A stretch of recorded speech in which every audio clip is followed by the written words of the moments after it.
Let today we will continue the topic continuous charge distribution. It is three types. First one, linear charge distribution. Second one, surface charge distribution. Third one, volume charge distribution. In previous class, we discussed about the linear charge distribution. Rest two distributions are similar on the base of linear charge distribution. Dear student, please listen the lecture carefully and return the equation by self. It makes your practice and also you get the memories. Let surface charge distribution. When the charge is distributed over the surface of the body, the charge distribution is called surface charge distribution. Now the surface charge density. It is represented by sigma. The charge per unit area is called surface charge density. If charge Q uniformly distributed over surface S, then surface charge density sigma equal to Q by S. Its SI unit is coulomb per meter square.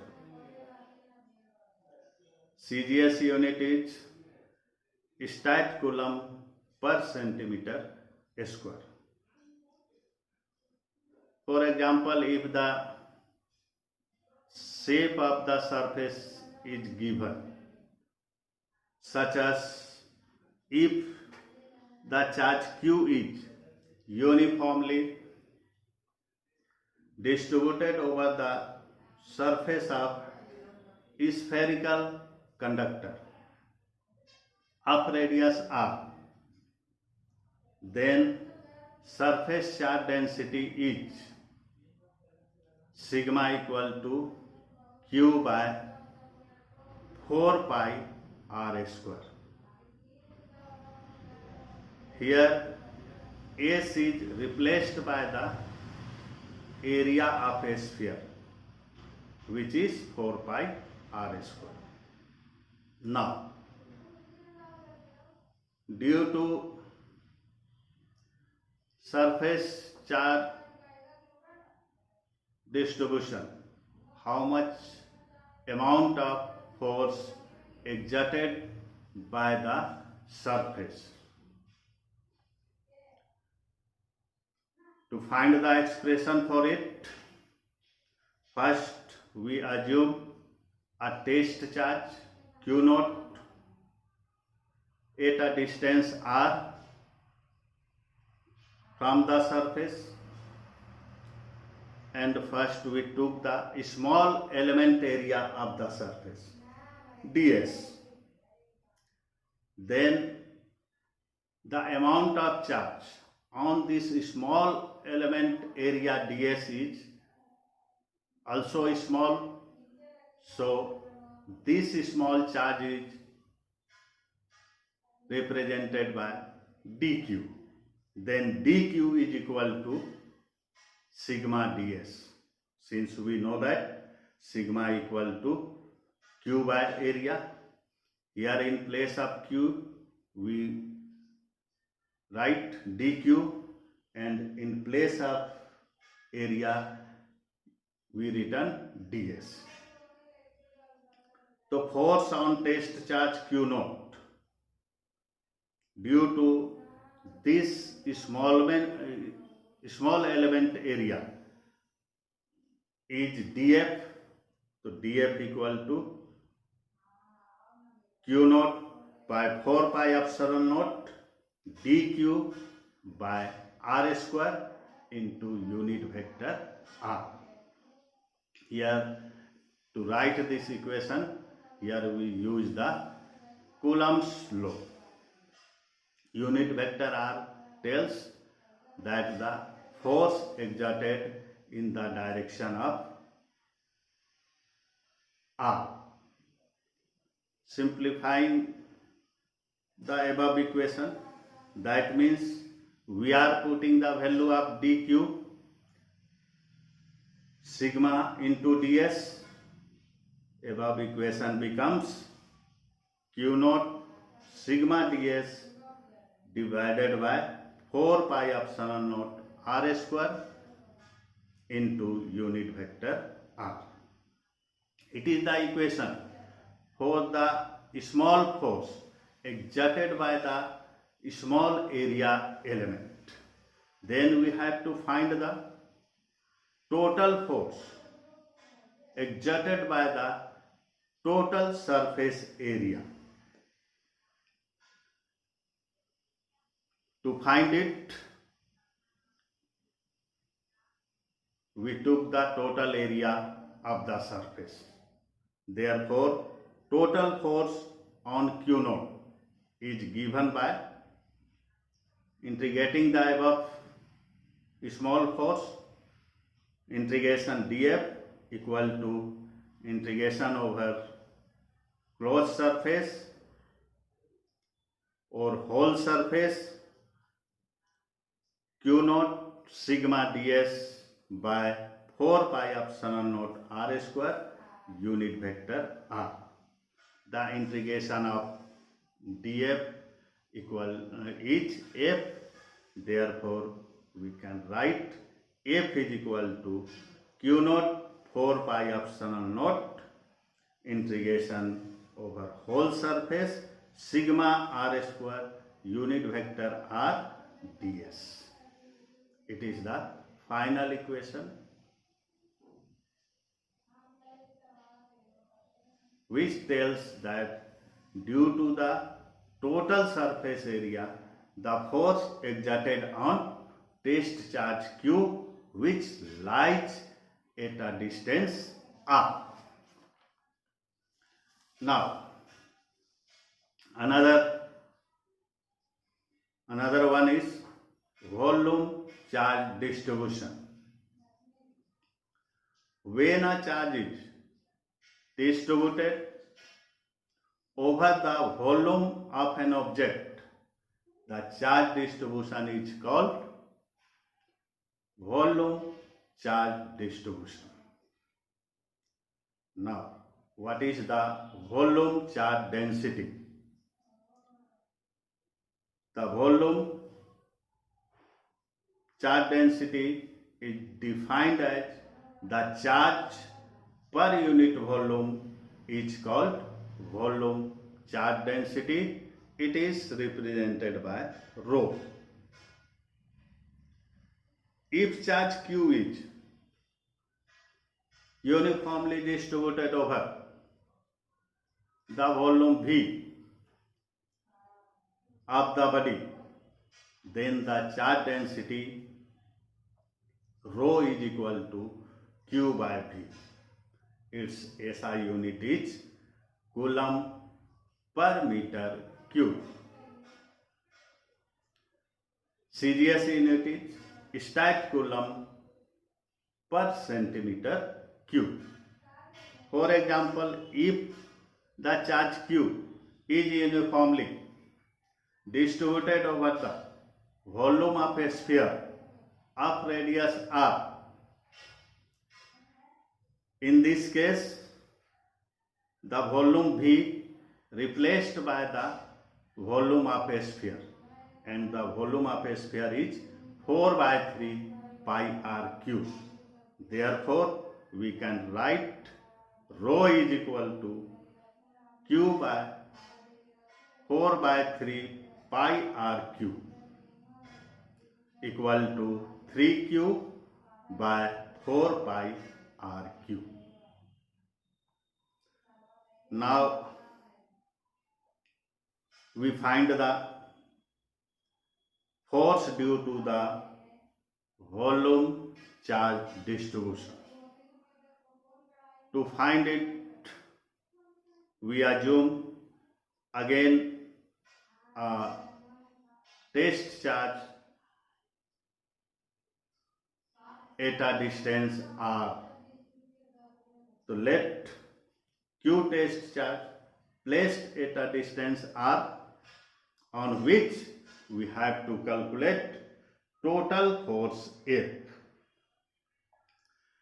To find the total force, before it we find the small force, that is d phi, due to the small volume dv.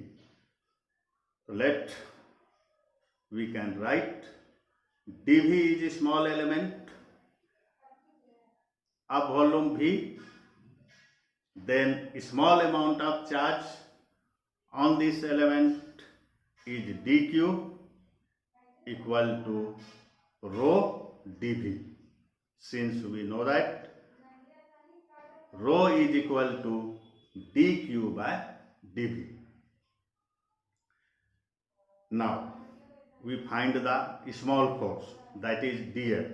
To find it, we write force on test charge q naught due to small volume element dv is df equal to q naught dq by 4 pi epsilon naught r square into unit vector r.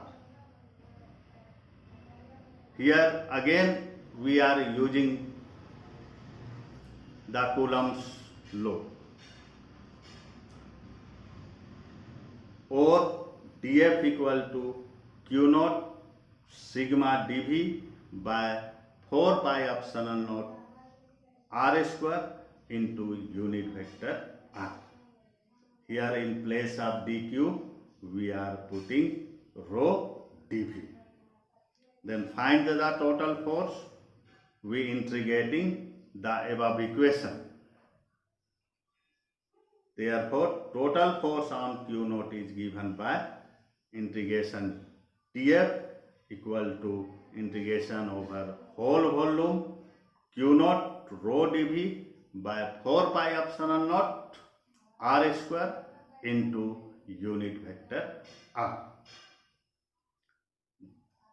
or f is equal to q naught by 4 pi epsilon naught integration over whole volume rho by r square into unit vector r dv. It is the final equation, that is, it is equation for the force exerted on test charge q naught due to the whole volume of the body which is lie at the distance r. It's all about the continuous charge distribution. Always remember, when you are integrating or differentiating the any term, first of all the constant term are getting outside the integration or differentiation sign, because constant term are neither we integrate nor we differentiate. Now, some basic questions from the starting topics such as quantization of charge. Frequently the question will be asked in the state board. Explain the meaning of the statement. The electric charge of a body is quantized. Then what you have to write in the answer? You have to write